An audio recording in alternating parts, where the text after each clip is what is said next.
Yippee-ki-yay, motherfucker. Frankly, my dear, I don't give a damn. All right, Mr. DeMille, I'm ready for my close-up. Dodge this.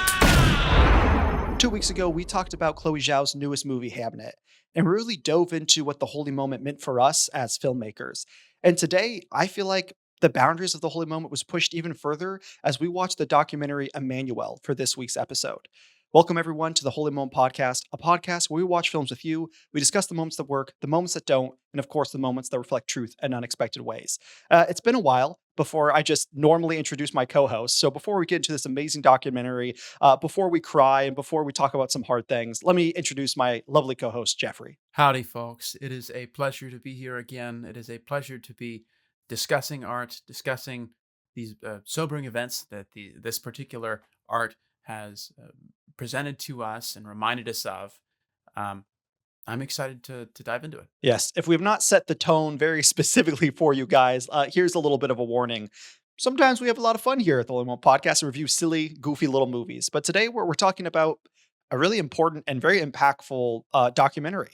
This was for Vega's pick. So we used to have a co-host named Vega. He's no longer part of the podcast, but he has awesome wild picks. So every season we ask him to choose a movie for us. And for my Vega pick, he picked Emanuel, which is a documentary right up his alley. He loves documentaries. And Jeffrey and I were a little bit, I don't know about apprehensive, but neither of us really watch a lot of documentaries. It's not a medium of filmmaking and narrative storytelling that I am super acquainted with. And so I went in just a little bit curious to be like, well, what's this going to be like? I've watched a handful in film school and I've watched a handful of my own volition, but again, not super familiar with it. But today it's the documentary called Emanuel, and it covers real life story, being a documentary about the Mother Emanuel mass church shooting, where there was a white supremacist, racist man, young 20s, went into this African American church on a Wednesday night during a Bible study, and he shot them and he killed 9 people. So this is going to be a heavy discussion today. Jeffrey and I we watched this movie together. We both cried a lot, and there was some great discussion. So I just do want to start this episode with a little bit of a warning that not going to be the lightest conversation. It's going to be a heavier one, but I think it's a conversation that's really important for people to have. So, I encourage you to stick around with us, even though maybe not be the most lighthearted episode. It will be a good episode. So getting into that, Jeffrey, what's kind of before we get into the movie itself, what's been some of your experiences with documentaries before this one? I mean, same as you, I haven't really delved a lot into the documentary genre. It's one that I don't typically have much interest in, although I have watched a lot of video essays. I feel like that's a form of documentary that has caught fire in the internet space over the past few years. And I guess sometimes it's easy to forget that they're part and parcel. They're all under the same general umbrella. The documentaries we see presented at the Oscars, like Emanuel, and then the well-researched videos that people make online about their niche fandom subjects. It's interesting that you mentioned that. I was watching a YouTube video talking about this YouTube video a while back, but how there's just this amazingly crafted bird documentary going around YouTube like the past 6 or so months, and it's really blown up in the community. And it's just crazy how as YouTube has become, and just social media has become a more accessible platforms, you'll have short films that will kind of pop off, and then you'll have Mr. Beast type videos, which aren't narrative movies, but they're really long and they have high production quality. But I feel like the accessibility to a camera and the audience with social media has really allowed quote unquote documentary to become more accessible. And so I just find that interesting. Yeah, I feel like every person has it within themselves to become a documentarian, and we kind of see this in major events that play out in cities around the world where something happens and immediately people bring out their phones and they start recording. It's same with, I think everyone has it in them to write a book. Now I don't necessarily think everyone has it to write a bestseller or a documentary that goes and wins an Oscar, but I think everyone has some type of story to tell, even if it just resonates with a handful of people or just your family members or just your children or just yourself. But that's besides the point. Let's talk a little bit about the background of this movie. So Emmanuel, it was directed by Brian Tetsuru Ive. He is a half Japanese and I think half American film director. Do you remember this movie, Jeffrey? I feel like I heard about this in the groups I was growing up around in, maybe high school days. Do you know about the movie, The Dropbox? No, I've never heard of this movie. Okay, maybe if read you the synopsis. So this kind of exploded a few years back. So this was his first documentary feature film, and it tells the story of a South Korean pastor who rescued children through a small hatch built into a wall in his house. And so it's the idea of like, because I think like he just saw a need for like these children that were just being killed because like the parents don't want to take care of it. So he just put like a UPS little door slot in his like house wall, and without any questions, without anything, you didn't have to tell him. Just you put the baby in the hatch and it dropped into a basket.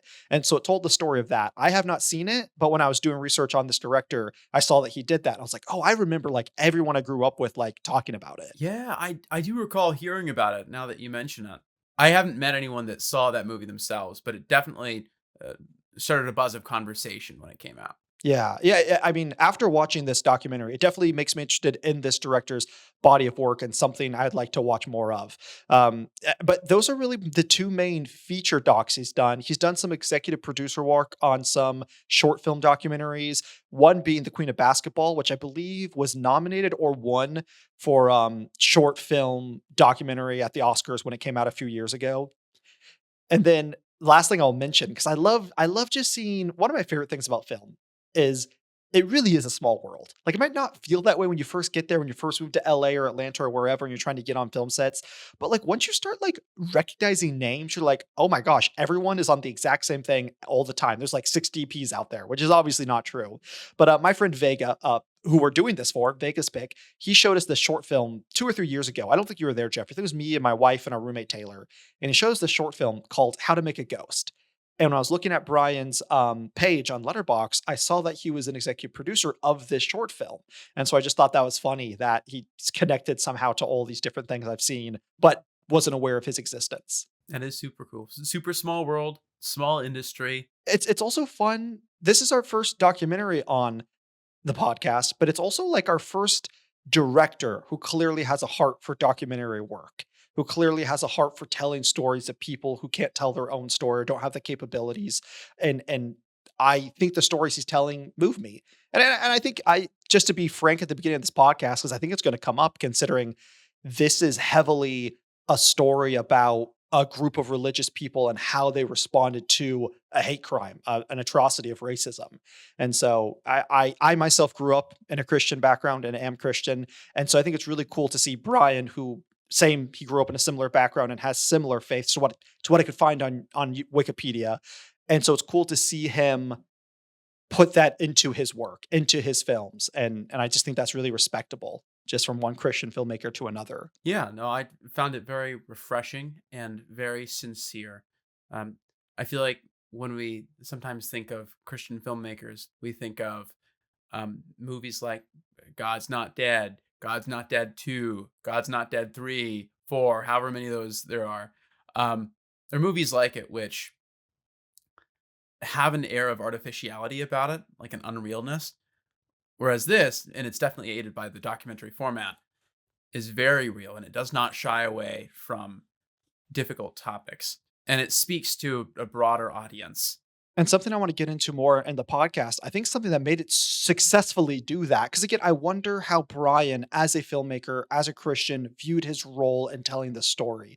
But while it is very clearly telling the story of this faith organization, this church, and these people, it's not necessarily a Christian documentary. It doesn't come away saying, praise the Lord, blah blah blah. It's a relatively unbiased look at it, and I like that. I think it makes it more accessible for people because it just makes the like forgiveness that these people extended so much more great rather than this is a Christian documentary for Christians. Of course, we're expecting them to respond in this type of faith. Rather than it being a documentary made for everyone. This is a documentary that is about Christian people. And so any religious flavoring it has, it's because the subject matter, the people that underwent this terrible tragedy, experienced it through the lens of a particular religion. And we're seeing how that influenced their behavior in the aftermath. And that is interesting no matter what your ideological or religious commitments are, whether you're an atheist, a Christian, agnostic, Muslim. If anything, it spurs you to consider your own convictions and go, oh, how would I have handled this differently given my own principles that I hold strongly to? Would I have diverged? Would I have uh, pursued a different path? And I think that's something that I'm beginning to understand and love about documentaries. And I think the issue is I've just watched a handful that I don't jive with, but I think there are so many great ones out there and I just need to do more research. But I love the fact like all movies and stories say something. You know, maybe it's not like wearing it on its sleeve. Maybe it's not super obvious. And maybe even the director meant for the moral or the story or the point to be kind of grayish. But at the end of the day, they're still saying something. But a documentary is it wears it on its sleeve. It's very pointed about what it's saying, what's good, what's bad, this or that. And I like that because I think the idea of the holy moment, this moment in film that can be so true to human nature that I feel like it can change us, grow us, stretch us as humans. I feel like documentaries just are that by nature of what they are. They're not a fabricated story. They are the truth and going all the way back to Andre Bazin's original definition of the holy moment, it is just capturing what God created. And a documentary is trying and should be doing that to the best of its ability, unbiased. But we're going to get into all of that and some more here in the podcast. Before I do, let me read the actual synopsis just to give us a little more context for what's going on. 23-year-old white supremacist Daniel Roof opened fire during a prayer service in Charleston, South Carolina. 9 African Americans were killed in the shooting, and no more than 48 hours later, the families of the Emanuel Nine stood in court facing the killer and offered him forgiveness. And so this story is a tragedy, but it's about a tragedy that is somehow shifted into, I don't know if I want to say something beautiful, but something moving as a nation, something impactful. You know, I obviously the forgiveness that those people extended doesn't erase the atrocities that happened, doesn't want to make us forget it, but it is just it's not this story capturing a horrible person doing a horrible thing. There's a whole second act to the story and what the people chose to do in forgiving Dylan Roof, and we'll dive into that. But first and foremost, Jeffrey, often with the podcast we talk about the story, the characters, the cinematography, the mise en scènes, how it makes us feel. And we can do that to some degree, but the fact that it's a documentary, the fact that it's real, I don't know how much time we're going to spend maybe like with our quote unquote characters, the real people, and maybe more about the form of what documentaries are. So, with that being said, my first question for you, Jeffrey, is when it comes to documentaries, what is the job as a filmmaker compared to making a narrative film? So, do you feel when you're approaching a documentary as a filmmaker, you approach it the same way as if you're making Hamnet or Zoolander or The Avengers or what may have you? Or are you like, I've never made a documentary, I have no idea? It's interesting. So, even though documentaries are different from fictional narrative films, we experience our lives narratively, right? We encounter problems, conflicts that we have to struggle against. And oftentimes those conflicts end up resolved either to our satisfaction or to our dissatisfaction. And we are the primary perspective character in that story. And there are ancillary characters around us. And so, even when making a documentary film, there is going to be a narrative through line to it if what we're trying to capture is uh, the human experience. And so, like, there is a sense in which we can take what we know from one genre and apply it to the other. We can make sure that our documentary is presenting facts, but is also reaching some kind of conclusion. And I think that even in documentary, it's possible for it to come to a conclusion that you, as the audience member, might disagree with. But that also reflects human experience of we can process the same events and then come away with it with entirely different understandings of it. And someone else's documentary about the Manual church shooting might have gone harder on the families of the victims and really pushed this idea that no, they shouldn't have forgiven them. And now we've been set back historically in our advocacy for a disenfranchised group of people. And that lends itself to the bias question too. I think that we cannot perspective is interesting. We cannot divorce our perspective from who we are. And we can't divorce our perspective from the things that we make. It will always be there, no matter how much distance we try to create between us and our perspective. We are locked behind our eyes, locked in our brains. Sometimes the best way to navigate bias and perspective is to claim it and to recognize that we are coming from a specific perspective. We're not claiming to have any measure of objectivity, or perhaps we are, but of course, the claims that we're making to objectivity come from a subjective experience. I think people find that refreshing when we're just upfront about that.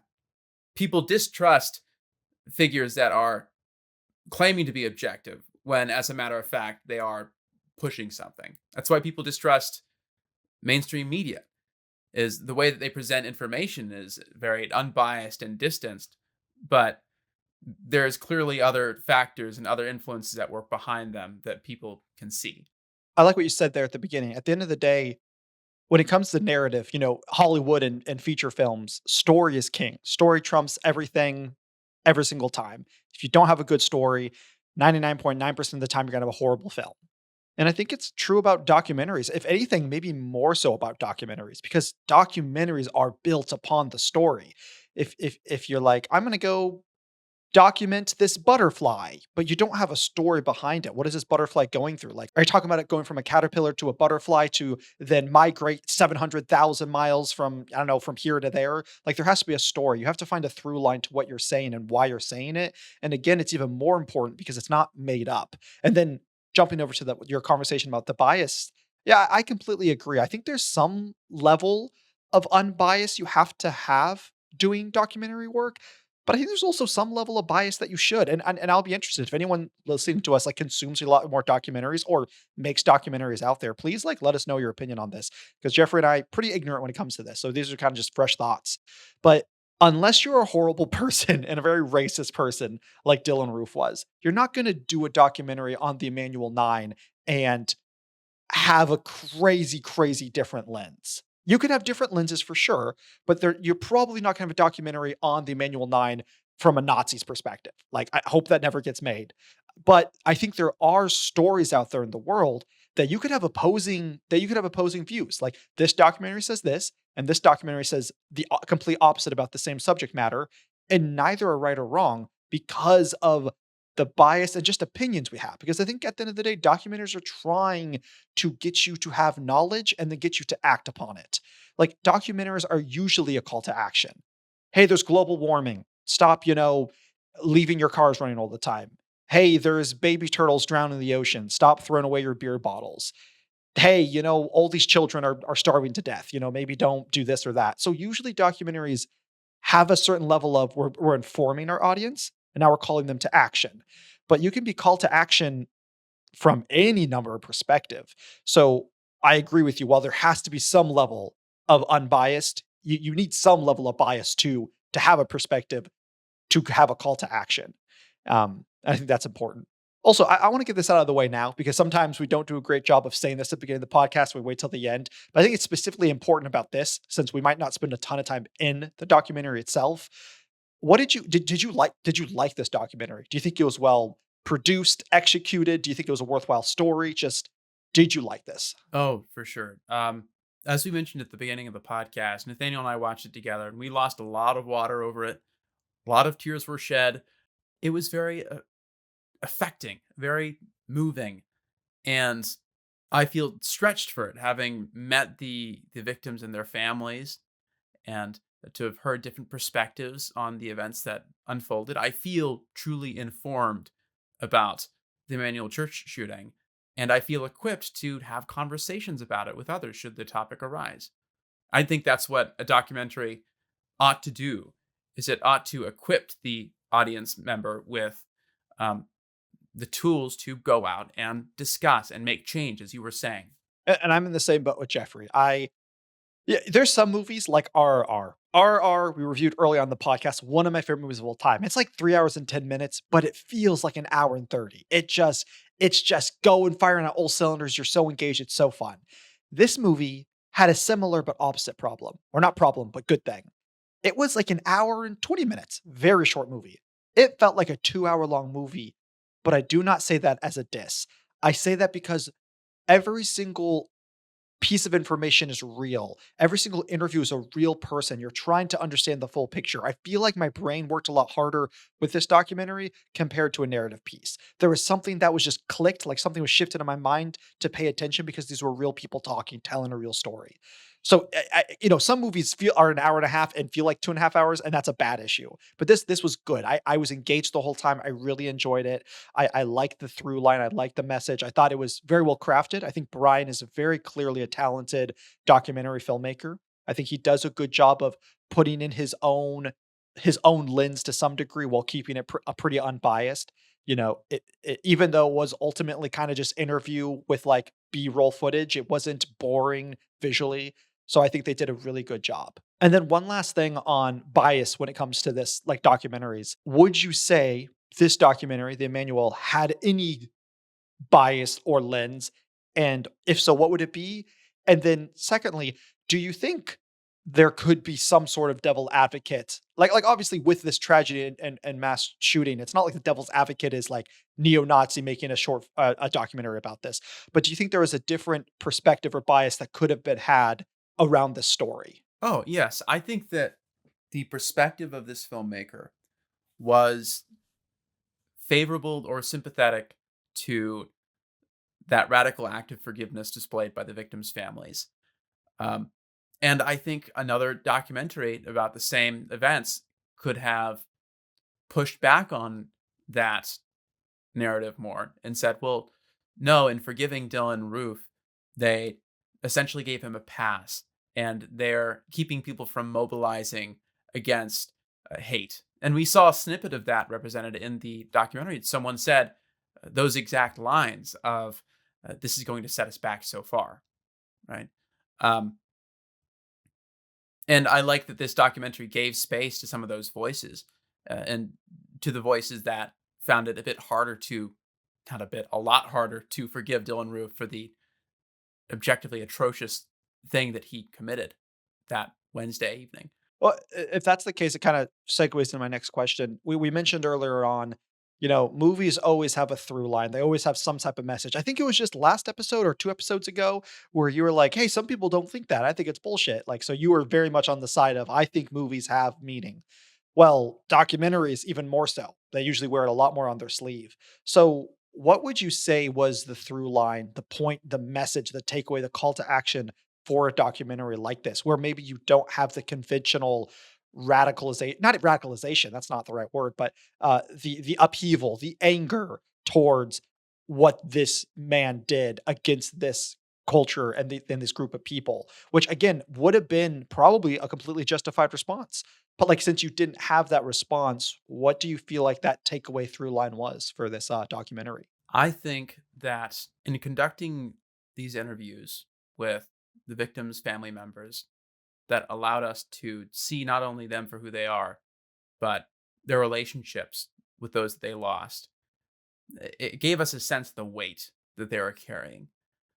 These people mattered so much to them. And the weightiness of it makes that act of forgiveness all the more powerful, all the more poignant. And it's not a waving away of wrongdoing. It's not a dismissal and a passive submission to malicious forces. It's saying, I'm not going to let you narrow and degrade my soul by making me hate you. I do not condone what you do. In fact, justice will come, and I accept that. But I forgive you, and I hope that you make the changes that you need to make in order to be right with God, to be right with society, to be right with yourself. The idea that in forgiving Dylan Roof, they were kowtowing to an oppressive system, that they were bending their necks under the yoke of the man and accepting it willingly, I think that's bullshit. Because in their testimonies, in the words that they spoke to Dylan Roof, they said in the same breath, I forgive you, and you need to repent. I forgive you, and there has to be change. I forgive you, and what you did was awful. I love those people, and they're gone. And I'm never going to see them again on this side of the veil. And yet I forgive you, and I implore you to change. I think that is the through line of this story. Forgiveness can be empowering. And once you've forgiven, whether or not the person that you forgave accepts that forgiveness and does something with it, that's on them. That's on them. I think two things that happened in the documentary that highlight what you're saying, Jeffrey, is the first was Polly Shepard. So Polly Shepard was actually one of the people that was there that night. She survived, and her story is very harrowing, where she actually was able to call 911 and was talking to the dispatcher while Dylan Roof was in the building shooting people. And he actually looked her in the eyes and said, "Hey, I'm going to let you live because I want someone someone needs to tell this story. Someone needs to tell them how a good white person stood up to you guys." And so, she lived, and she was saying how she was like, I didn't know what was going to happen, but I knew that if I didn't forgive, I would let this eat me alive, and I would hold on to this hate, and I would hold on to it for years to come. That's not maybe verbatim what she was saying, but I think that was the idea of, like, it wasn't just a forgiveness for Dylan, but it was almost like, if I don't forgive him, I'm going to hold on to this hate, and I'm going to hold on to this regret. I'm going to hold on to this pain, and I will never be able to become a whole person again. And I mean, that's a whole conversation of psychology and this or that, but I think it is often people do think traumatic, horrible things happen to me, and I won't be able to get over it. I will never be able to surmount the trauma and the hardship that has been put on me. And my heart goes out to people like that. And Jeffrey and I have been through our own hard things, but it doesn't, I think, give people the excuse to stay in them. It doesn't mean, again, this was a miraculous thing that these people, and they went through their own journey. We saw in an hour and 10 minutes as much as their journey we could see, but they've been living with this, for the past like 10 years. It's not something they got, even though they said the words and maybe even did forgive him within 48 hours, there was still a journey they went on. And so I really liked that Paulie, made that declaration. I'm not going to let this horrific moment in my life mark me for the rest of my life. Okay, well, this is who I am now. This horrible thing happened, and this is where I'm staying. I love that she said, "N- I'm forgiving him just as much for my own sanity. If I don't, I'm going to live, and it's going to boil in my heart and consume me alive." So that was the first thing that reminded me of what you were saying, Jeffrey. Then the second was one of my favorite parts about the documentary. He was some, I don't professor, university, some higher educational dude. He wasn't presented as a religious man because how he talked, but I loved what he said. Was he basically was supporting what you said, Jeffrey, where he was like, a lot of people will look at these families of the nine and criticize them for being weak, but he was like, I think this is one of the strongest, most courageous things they could do, forgiving. And it was really cool then him going on to kind of explain in his opinion why it was so important for them to forgive and why it took so much strength. And he talked about the Christians and Christianity and Jesus. And it was really cool to see hypothetically a non-Christian get it. Get what's a huge part of Christianity, forgiveness and loving one another. And anyone can say that. Oh, you forgive people and you love people. Two of the easiest things to say, but I feel like it's a really hard concept to grasp, especially the Christian version of love and forgiveness. It's not the same as the rest of the world, and the rest of the world isn't the same from this religion, from that religion. They're all different, but I think he got it because of the Emmanuel Nine and all of their family members. I feel like it was a direct representation of what the Christian forgiveness and love looks like, and he was able to wrap his mind around it. And I think that was really beautiful. I mean, we see this reflected in the story of when Jesus stops a woman from being stoned to death. He says, your sins are forgiven. Now go and sin no more. Right? That's what forgiveness is for the Christian. It's radical. It's life-saving, but it also doesn't fail to hold people to account. I think that's what these brave, these courageous people did in choosing to forgive and hold him account. Yeah. Well, I have a question that kind of segues from there, but I feel like it has a little bit to do too much with documentaries on a whole, and I do want to jump into this story of the documentary for a moment. Something that struck me when I was watching this, and maybe it's just because, again, I'm so unused to documentaries. Like I mentioned earlier, something in my brain switched when I was watching real people. No matter how good of the acting and portrayal, there always seems to be a veil of this is an actor. Now, granted, I think that veil can become very, very, very, very thin. And in my opinion, the thinner it gets, the closer to the holy moment. Rewinding again 2 weeks to Hamnet. The lead in Hamnet, Jessie Buckley, I think her performance, the veil is so thin you could almost glimpse the fact that this was a real woman going through real childbirth and real loss and real pain. But at the end of the day, the veil is still there. But in watching this documentary, the veil is completely gone. These are real people, and I know that. I know when they pause and are struggling. Maybe there's some manipulation on the director's part of like, let's do another take because I want it to be like this. But I doubt it. I think documentaries worth their salt want to get real responses from the people they're interviewing. So me as the audience, I'm trusting. I'm trusting the director in this. And so these are real people's responses. And when you hear the loss or whatever the documentary is, you know it to be a true, genuine moment. For you being an actor, Jeffrey, is there any, I'm not even sure what the question is, not conflict, but is there anything you can learn or anything that you realize in watching real people and being like, is your goal as an actor to rip that veil away and to become these people as real and as genuine as a documentary captures? Or no, is that not the goal of an actor? I don't think that it's the goal of the actor to completely enter into another person's lived experience because, quite frankly, that is impossible.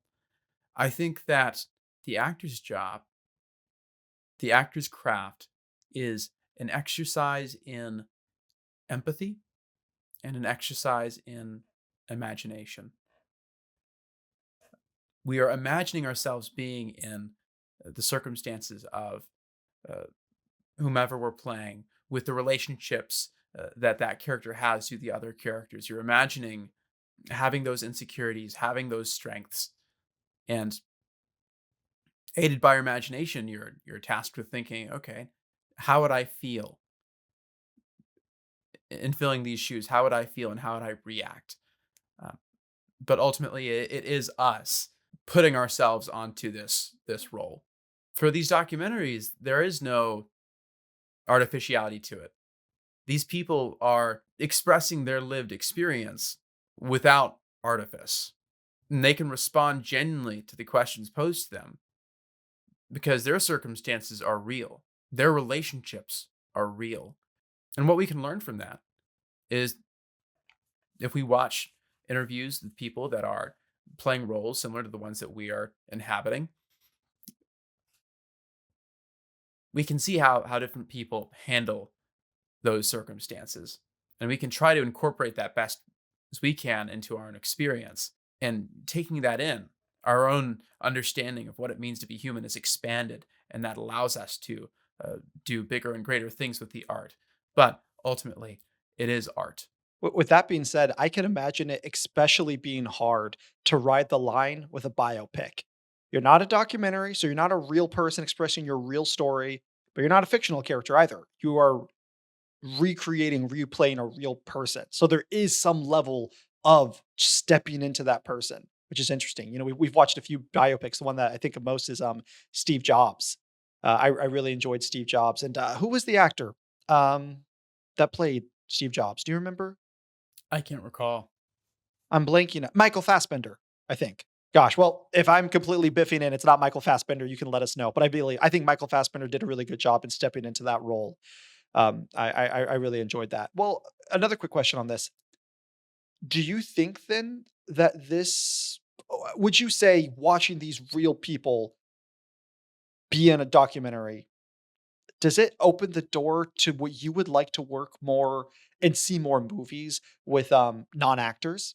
I think of Nomadland. I think of Apocalypto, Mel Gibson's movie, where they utilize non-actors to really submerge themselves in these roles. Not even roles, just in these in the world. You're more submersed in it.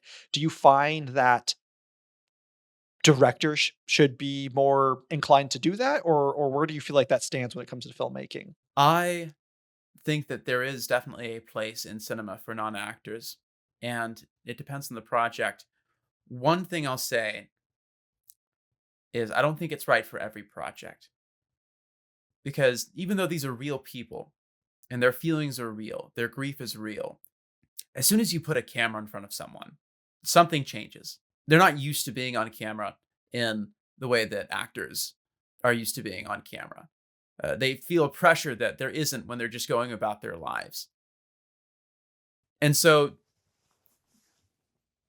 sometimes how non-actors present on film, even if they're expressing something that is true to their lived experience, it's almost as if they can't do it justice by their own standards. Actors have that ability to be on screen and to be natural in expressing these crafted emotions. And if they're good actors, they can do it convincingly and empathetically. That's the key word. Is I think good actors are supremely empathetic, and they can use that empathy to give performances that perhaps non-actors couldn't, even if the non-actors are more directly involved with the things being portrayed. I think it takes a very intentional special director to use non-actors. I think they're a tool within filmmaking that can be used, and when used well, they shine.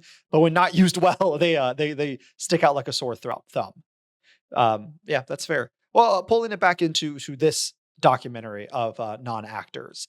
So a point of contention that this film had when I'm not saying it had a bunch of this, but I just did some reading online and I saw a few people talking about this, and I myself felt a smidge of this. This documentary and other documentaries like it, and you'll see what I mean when I say like it, people can people feel that it isn't making a point, rather than it is bringing up a point. This is bad, racism, homophobic, natural disaster, everything, anything that could be bad, make a documentary about it. They say this is bad, but then we, the audience, become kind of a like pseudo attached people to the actual people group that the documentary affected. In this documentary, it would be the 9 families that lost a loved one in the shooting. But we, the audience, almost have like a parasocial relationship with the 9. They don't know we exist. They don't know we're watching this. So we are almost going through the experience through them, and then they forgive Daniel Roof. And almost as we, the audience, our conclusion is forgiveness for something that never even happened to us. So basically, it's a documentary that sets up this problem, but then rather giving you a call to action, rather than giving you an answer, it kind of just softballs you. Hey, you don't have to actually feel bad about this because the people in the documentary took care of it. Would you well, first off, how do you feel about that argument when it comes to specifically the documentary Emmanuel? Do you feel that it was? I know you touched on it a little bit earlier, but do you feel like there should have been a stronger call to action? There should have been a stronger through line, and this was a horrible crime, and something now needs to be done, rather than ramp, ramp, ramp, ramp. Something needs to be done. Something needs to be done. Oh, they forgave him. Okay, well, there's nothing that needs to be done. And then B, we're talking a lot about like documentaries having this call to action. Do you think all documentaries have to have a call to action? Like, is that part of the structure of a good documentary? I think that this documentary presents an image of forgiveness that isn't so simple as its critics would like to put forward. Um, it's not simply a matter of we forgive him and therefore all is right. As I said before, they have a call to action for Dylan Roof. They told him, we forgive you, but it's now on you to change. It's now on you to repent. It's now on you to recognize that lives were lost, precious lives. It wasn't simply a dismissing of what he did. Their forgiveness was also a statement to Dylan Roof and to the broader world that we don't have to live in hate, but we also don't have to live in complacency. And I think sometimes how the story gets presented by maybe news outlets, where the headline is simply killer of the Emanuel 9 is forgiven by the families. That's oversimplifying what actually happened. But that's the message that the public receives. It's not the nuanced image of forgiveness that we see in actually watching the victim's family speak to Dylan Roof. Sorry, I don't. If you have more to that thought, I don't want to interrupt. But if you're going to jump onto the second question, I wanted to give my thought regarding this portion of the question. And I think if you don't think there's a call to action, then I think also you are looking at this forgiveness as a very blanket, easy term to wash it away. But I think if watching this documentary, you didn't see a call to action for this community, a coming together for this community. Like people said, they're like, okay, it's a boiling point. This is going to be cause for us to riot. It's going to be cause for us to come together and make our voices heard. Now, granted, those voices being heard will probably be done through acts of violence to some degree, with revolts and riots and protests, which I'm not saying all are bad and don't have their place. But I think what this was doing was we're coming together as a community for forgiveness and for healing. So instead of using this as a platform, be like, we are angry, we're going to express our anger, which again, I think sometimes that needs to happen when no one is listening. There's a time for, I think, righteous anger. But I think these people decided, let's come together as a community to heal and forgive. And there are actionable steps in that. It's not as simple as, oh, the families of the nine forgave, wash it under the rug, let's never talk about it again. It was the families of the nine forgave. And how can that forgiveness and healing first affect the nine, and then the community, and then the state, and then the country, and then the world? And we saw that in this documentary. We saw people coming together and people being dumbfounded in the country, being like, whoa, what is happening? So I think there was a call in action of, again, maybe not forgiveness towards necessarily Dylan Roof, because how do you forgive someone when it didn't happen to you directly? But I think there's a call to action in the sense of like forgiveness in your own lives, forgiving those around you. Uh, and then also obviously being aware of the racial injustice that's happening in our country and standing up for it. Um, but yeah, so I think people that didn't think there was a call to action or something to be done or felt, I feel like had a sore misreading on it personally. I agree 100%. As for whether or not a documentary requires a call to action, I think it kind of does. I don't think the call to action has to be incredibly strong. Um, it can be as small as stop eating fast food. I know there's that one documentary that came out, Supersize me. Super Size Me, and I think that documentary became very um, controversial after the fact because it was discovered that a lot of his health problems had to do with um, an undisclosed uh, exorbitant amount of drinking he was doing alongside the project. But yeah, I mean, it doesn't always have to be. Let's continue this fight for injustice. It can be. It all comes down to documentaries having a message, having a general thrust, and I think the general thrust will often land on a call to action. And I think, like, obviously there are like some big call to actions. Like some documentaries will end with a quite literal end screen of a call to action of like, here's a documentary about global warming. Here's how you can get involved to help stop global warming. Like a very, very obvious call to action. But I think like every call to action the audience has with a documentary is to pursue greater understanding of a subject. You can watch a documentary and you can completely disagree with it or agree with it. But I think documentaries allow us as humans to have the chance to be presented new information in the form, like kind of a narrative video form, and for us to consume it, chew on it, decide what we agree, what we disagree, and then decide if it's going to change us. I don't think a documentary has to force you to go out and do something. I don't think a documentary has to change you, but I think a documentary should make you question things. And then you make the decision. Well, I question it. Do I believe it or not believe it? And I think that's the bare minimum a documentary should do, and the responsibility, I think, of an audience with a documentary, personally. I watched I want to say a 30-minute documentary once in high school about a community of Orthodox monks. And there wasn't really any talking in it. I believe that these monks had made a vow of silence, but we were watching them as their day began, right? Someone would wake up and would bang a little wooden rod throughout the hallways to make sure that all the other monks were awake. And they would meet in the main chapel and pray their prayers. And then they would disperse and go about their various activities. Some were painting icons, others were reading their scripture, others were growing plants in the garden that they would sell and use the proceeds to support their community. The call to action in that documentary is probably a mix of maybe there's something to be learned about the pace at which they're living their lives and the things that they give their focus. And maybe there's solace in silence. And maybe our worlds are too busy, too noisy, too chaotic. And maybe another call to action is you should become a monk. You should become an Orthodox monk. I'm sure that that was, in fact, an intention on their part because it did look pretty cool. It failed. Jeffrey is here today on the Holy Monk podcast and not a Orthodox monk. So its call to action was weak. I considered it. No. I considered it. There's still time. There is. Oh, that's fair.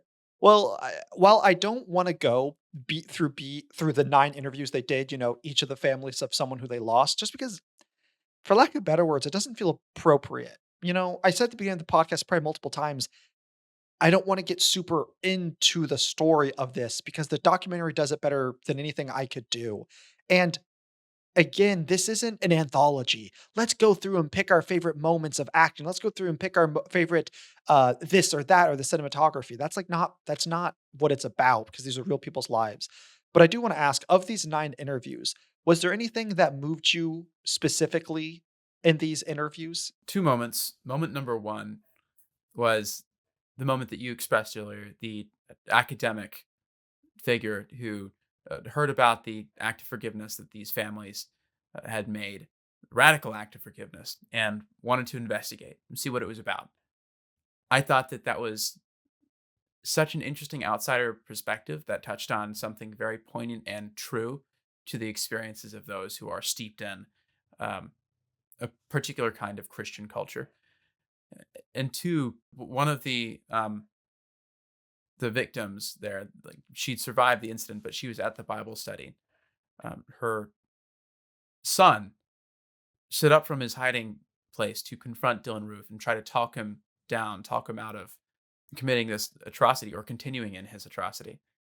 And ultimately, like, he failed and he was shot and killed. But in his last moments, his only thoughts were, I have to check on my Aunt Susie. I have to check on my Aunt Susie.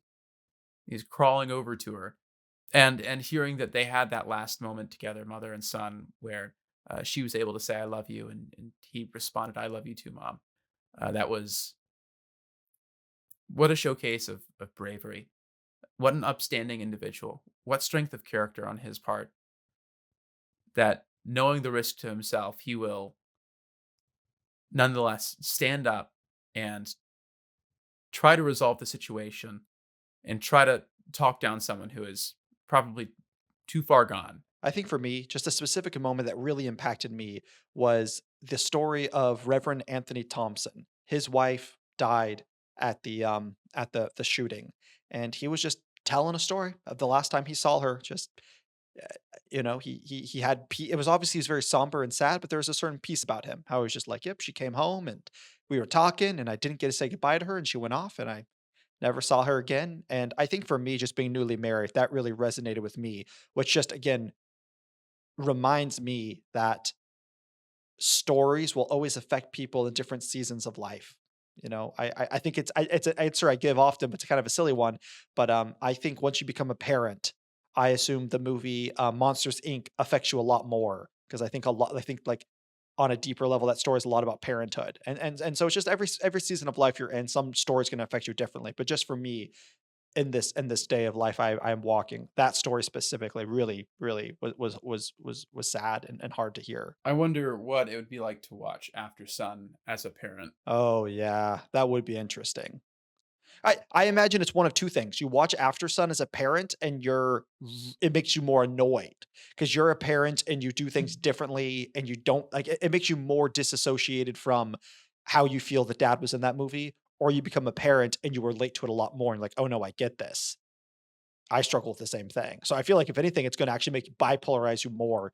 Because right now, when you're not a parent, you maybe, "Oh, I can see it, I could not see it." But once you become a parent, it's one way or the other, to some degree. I think one of the last things I wanted to ask you, Jeffrey, with such little exposure to documentaries, did this documentary make you have a greater appreciation for them and interest in telling them?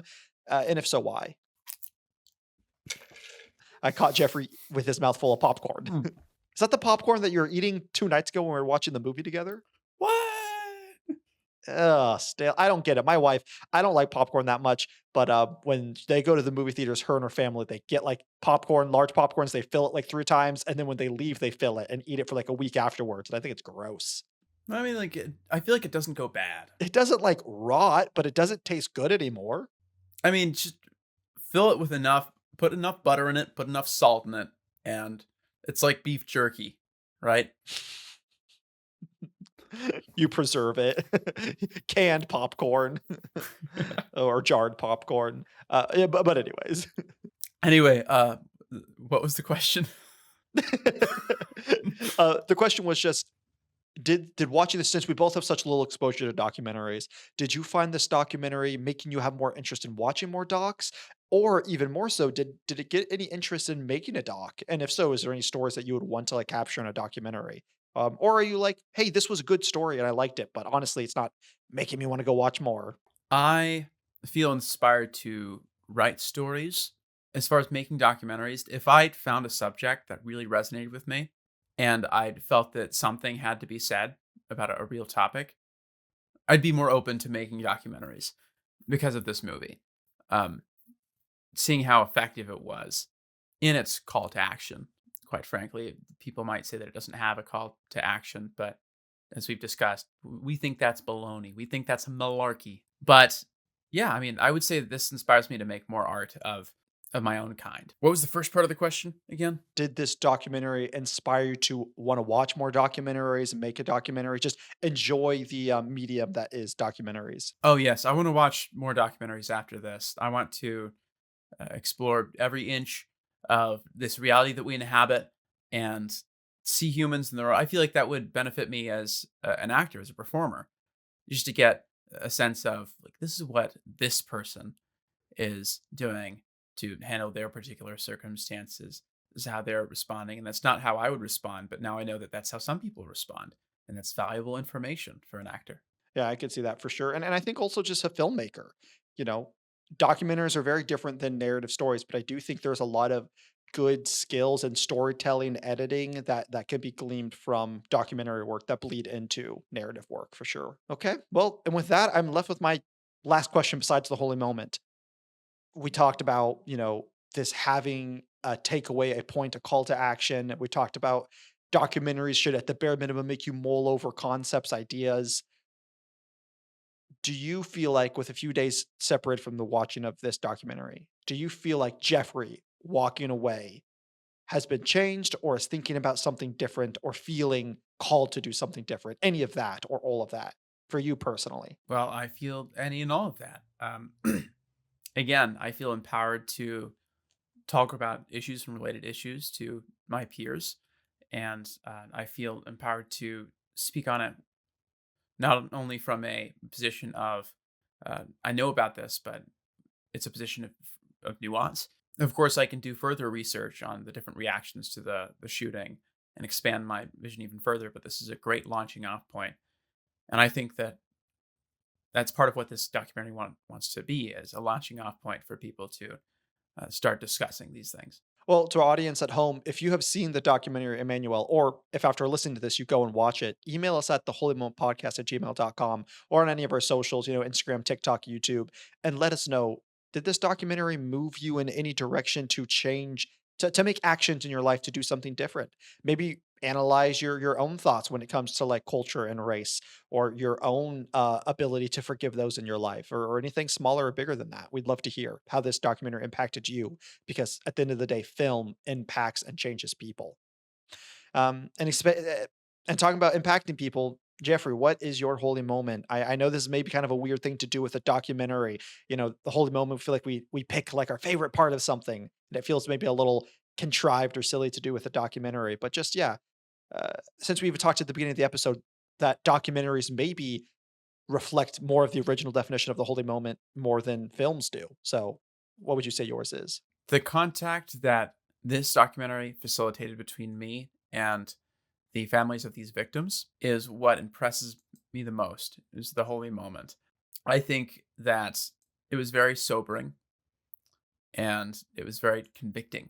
And so that's what I would say. Getting to hear directly from the people involved and seeing how they're processing this, that's my holy moment.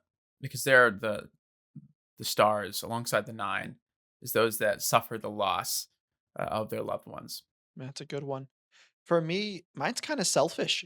Sometimes, like, I usually try and give my honest, real, holy moment. I don't try and give what I think is the best answer. But this one feels a little more selfish because it has to do a little more with me than the documentary. But it's the scene that both Jeffrey and I explained, where they were interviewing some professor who felt very non-religious. But when he was talking about what the families of the nine did and how moving it was, I could see that he grasped the concept of love and forgiveness that the Christians believe in. And I think as a Christian myself, it was so impactful to know, like, wow, film can do this, stories can do this, humans can do this. And for me, it was just a really moving moment that that yeah, for lack of better words, made me feel seen as a Christian, made me feel excited that the stories I could tell or the communication and in-person conversations I have with people could reveal some of the love that Jesus has for them. And so it's a very personable one, very vulnerable one for me to share. But yeah, that has to be my favorite part of the documentary. Just like not like the point, not like the 9 got together and made a decision to do this, but a good crux of this documentary, the heart of the story is how they decided to forgive, the great change that it produced in their community and in even their country. And as me as an audience can watch it and see it is, I think, really cool. Hearing that these statements were not scripted or planned in advance, that was very powerful. And it makes me wonder if Nadine was the first person on the floor to speak, if she had spoken differently, how would that have affected the um, tone of the rest of their responses? Yeah. I mean, it just goes back. It just takes one person to voice their anger for a riot to start. And I think it just takes one person to voice forgiveness and love for that compassion to overflow. Really, again, I know we maybe didn't get into all the nitty details of this horrible incident and everything that ensued afterwards, but again, I think the documentary is going to do anything better that Jeffrey and I could talk about. So we highly suggest go watch this documentary. Even if I know a lot of people like documentaries are boring; they're not great. Again, I'm not a big like. I know I'm a film major and I love films, but like I am not a big documentary person. I love action movies. I love the movies you guys love, The Matrix, just fun movies. But this movie, it really did move me. And I do think, regardless of your affiliation or your religion or anything like that, you will be moved because these are humans and we are human. And they did something truly awe inspiring. And I think just you'll be a better person for watching it. Yeah, with that said, that's our first review of a documentary on the podcast. Thank you, Christopher Vega, for having us watch it. I look forward to next season, what your wacky suggestions are going to be. For sure. Wacky suggestions. Oh, that makes it sound like Emmanuel's a wacky suggestion. This comes from the same man that suggests we watch Dougal. So he gives wacky suggestions sometimes. But I think that means we got a 50-50 shot Got a for next 50-50 week. shot. What are you hoping for? I'm really hoping, I told Jeffrey, I think we said it last episode. Jeffrey has Hamlet and Finding Nemo. And I only have Sky High left. I really want next week to be Hamlet, so that way we can have 2 fun movies back to back and finish the season. We're always finishing the season, I feel like, on a serious note, and this season has a lot of serious, heavy movies.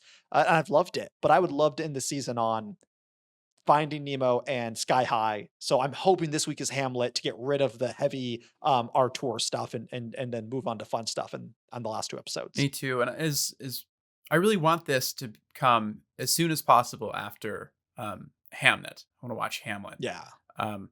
Because we have that prior context now, and that'll just enhance our experience of the play. So, all right, drum roll. Oh my goodness, let the wheel god be favor on us. No fudging it here. Come on, come on, come on, come on. For the 3 people that listen to us, we're putting ourselves through pain. We get it? We got it. Hamlet. Hamlet. Yes. Let's go. Jeffrey's secretly lying to me. No, it is fortunately, very fortunately, I didn't have to fudge anything, and I haven't fudged anything yet. And we will not fudge going forward. We give only honest, non-biased opinions here at the Holy Moment Podcast. Well, sweet. All right, next week is Hamlet. And which one? I'm sure it's been done a billion times. I believe this one came out in 1947, directed by Laurence Olivier, who also acted the lead role of Hamlet. Legendary director, classically trained. He won, if memory serves, he won Best Picture and Best Lead Actor, which was a first for a movie that was directed by the lead actor. And I think only one other movie has come since that has that privilege, but I can't recall what that is. That is impressive. I'm excited and also feel daunted because one of my favorite movies we've done on the podcast was the tragedy Macbeth, which was very heavy in the Shakespearean and hard to understand, which isn't usually my favorite thing because then I feel like I'm struggling and not understanding. But I love the tragedy of Macbeth. So I'm hoping with the background of Hamnet, it makes this a little easier to digest. But I do know it's very true to Shakespeare's original play and his original work. So I'm hoping I'm able to digest it well enough. Last time I watched it, it was on HBO Max, but that was a few years ago. So we'll see if it still has it. Please watch it with us, folks. Tune in next week and turn on subtitles. Turn on subtitles. Thanks again, guys, for joining us. Again, if you want to reach out to us, you can reach us at theholymomentpodcast@gmail.com. Wherever you listen to us, whether it's Spotify or Apple TV or Amazon Music, if you can leave a 5-star review, that really helps the podcast. And again, we love movies. We love talking them. So give us suggestions and we look forward to it. But until then, go watch a documentary, maybe it doesn't have, maybe start small. Don't go watch a documentary about like World War II if you don't care about it. But maybe if you're really into ramen. I've looked up many of documentary on like Asian food and never pulled the trigger, but like I want to. Like there's a documentary out there for every single hobby. That's the cool thing. And some of them are even free, like the bird watching one on YouTube. But go find a documentary that's about your hobby and learn a little more about it and see the true people's lives that this documentary has affected. Until next time, enjoy watching movies, eat some popcorn, even if it's old and gross, and we'll see you next week. Goodbye. What if my chin just looked like this? Like a vagina Yeah, like a not a butt chin, but a vagina chin. of a chin. A vagina, yeah. Anyway, beautiful. Well, maybe if I decide to leave this edit in, we'll end it on that. Good. We'll see.